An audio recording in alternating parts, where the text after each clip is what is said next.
বিসমিল্লাহির রহমানির রহিম। প্রিয় সাংবাদিক ভাইয়েরা এবং আমার নেতাকর্মীরা উপস্থিত আছেন,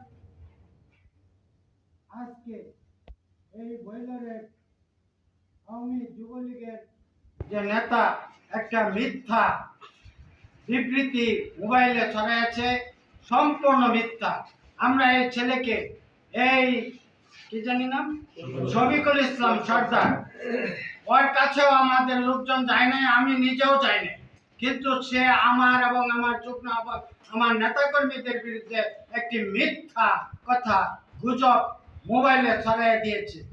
আমরা তারেক জিয়ার দল করি, জিয়াউর রহমানের সৃষ্টি লগ্ন থেকে আমি দল করে আসছি, কিন্তু আমরা কোনো দিন কেউ বলতে পারবে না এই ধরনের কোনো কার্যকলাপে বিএনপি বা আমরা জড়িত ছিলাম।